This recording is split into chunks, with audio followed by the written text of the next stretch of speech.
Do you have any idea why all your relationships fail? Because people show me who they really are and I leave them. So the last two exes that broke up with you, you left them? I mean, physically they left me, but emotionally I was already checked out, so I left them. You see how you were treating them, right? You see why they decided to physically leave you. I wasn't treating them any kind of way differently than I'm treating you. Exactly. I'm glad you said that because you have been treating me terribly lately. I've been treating you terribly. I've been treating you terribly? Yes, you said you treated them the same way that you treat me and they left. So guess what? So I feel like you're trying to say I've been treating you badly, but you're still here.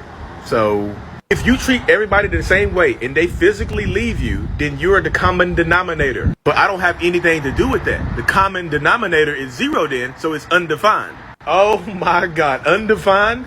Yes, if the common denominator is zero, like me, then it's undefined. Oh my God, I hate you. What is going on, beautiful people? Welcome to another episode of A Narcissist Explains.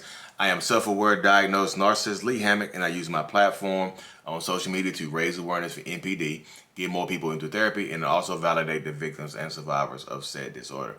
This series is dedicated to just making my TikToks and my YouTube shorts longer. They are 60 seconds or less. This is already longer than 60 seconds because you're already a minute and a half in, y'all. Thank y'all for staying so far. So the TikTok you just watched was a skit I did about when a narcissist, it's called When a Narcissist is the Common Denominator. When a narcissist is the common, I'm writing this down, y'all, so give me 1 second. So when a narcissist is the common denominator, people want narcissists to see what they see so bad. You want narcissistic people to feel what you feel so bad. You want them to understand what you feel, how they make you feel. You want them to rationalize with you and empathize with you and things like that. Real narcissists don't do that, y'all. So I feel like I have to harp. I don't mind repeat myself. Sometimes I hate repeat myself, but sometimes I don't mind it.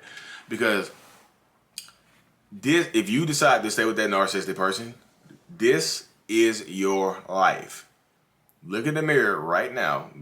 Go look and understand that you cannot change that person that's in the living room right now, or in the bedroom right now, or they're at work right now, or you're at work right now, wherever you are right now in your life.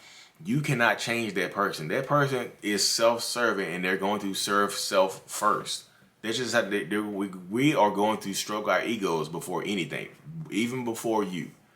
I feel like so many people, when I'm talking to them over Zoom, they just want to matter. You want to matter. You want to know that you mattered, right?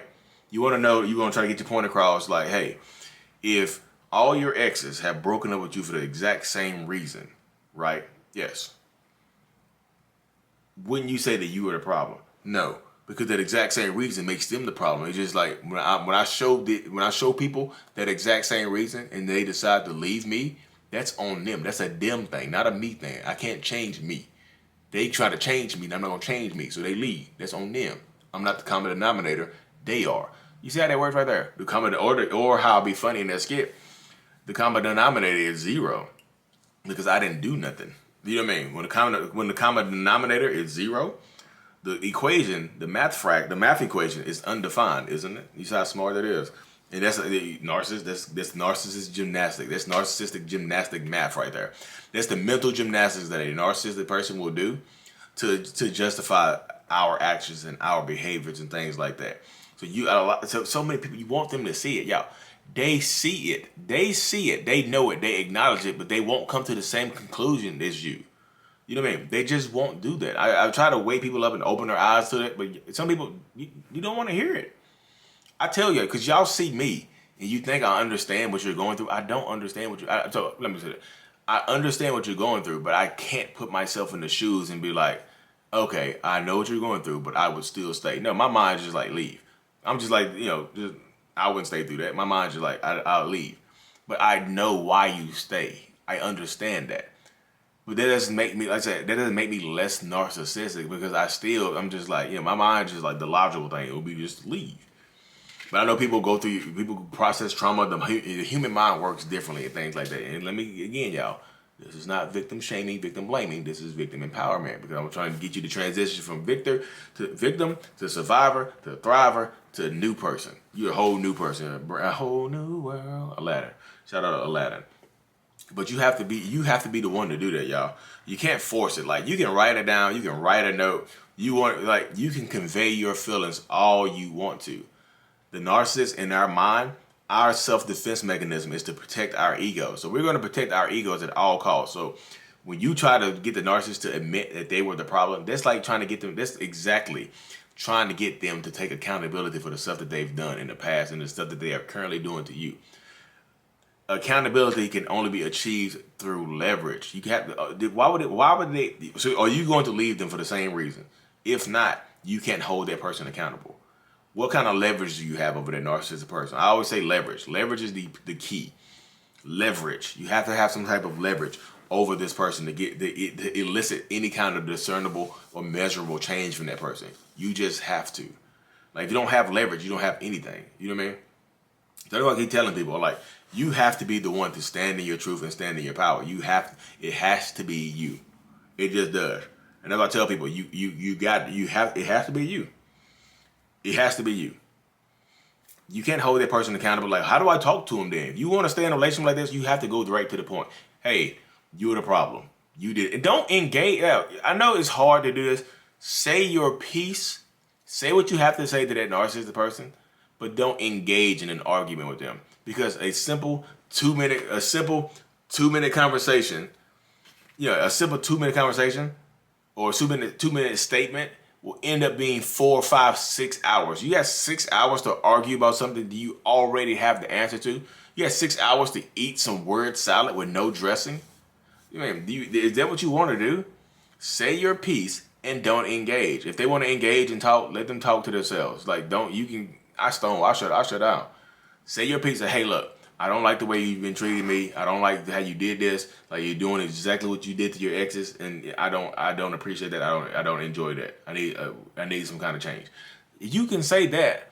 Use discretion. Of course, use discretion. Somebody might get up and hit you in your mouth. Because some of them are violent. You know what I mean?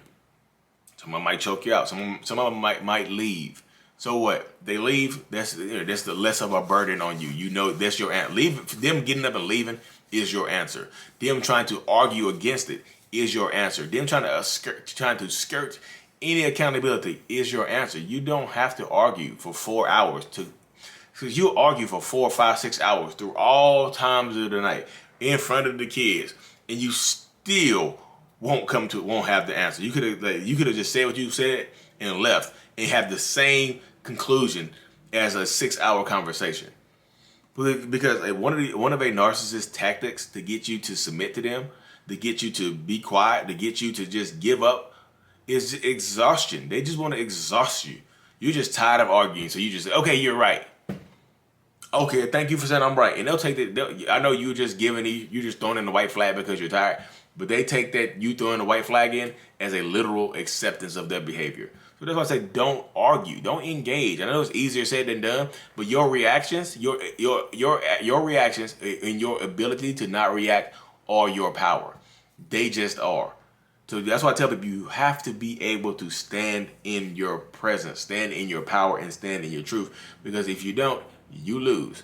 That's it. End of story. End of said documents. End of everything. That's literally it right there. So I tell people all the time, you have to be the one. It has to be you. If you want to stay in a relationship like this, say your piece and leave. Leave the room. Leave the situation. Don't sit in there and engage. Don't sit there, hey, blah, blah, blah, blah, blah, blah. Don't say your piece and sit right there with your arms crossed or your hands on your hips or, in an aggressive stance. Just say your piece and leave the room. They might come chasing after you, whatever, and try to argue, but don't engage. I'm not arguing about this. I'm not talking about this. I just told you how I felt. And, you can say what you want to say. I'm just not going to engage with you. Say that. That's how you diffuse it. And sometimes, will some people still find a reason to get mad? Yes. But sometimes that's how you diffuse it. Sometimes they don't want to argue. Okay, dang, you got me. Say it and leave. Shut the door and leave. So you have to, unless you want to be silent, or you can continue to be silent through the rest of your relationship. But I don't understand the point of being with somebody you have to be completely silent the whole time. You know what I mean? If you have to be completely silent to them and not talk and not voice your opinion and not say anything, what's the point then? What's the point of having this relationship if you can't talk, act, or do anything? What's the point? Is the point love? I don't see the point I really don't be seeing the point in relationships like that. If you can't do anything, you can't voice your opinion, you can't say anything, you can't do anything, what's the point? Ask yourself that question right here. Like, what is the point? Why are we doing this? Like, you won't let me talk. I can't speak my piece. I can't say anything. What's the point of me even being here? I'm not saying you're worthless. I'm just saying, what's the point? Like, if you can't say anything or do anything, what's the point of this relationship? Ask yourself that question. If you can't come up with an answer, then there you have it. Anyways, y'all, thank y'all for tuning into another episode. I really, truly appreciate y'all. Like and subscribe for more. Mental illness is out. Peace. Boom.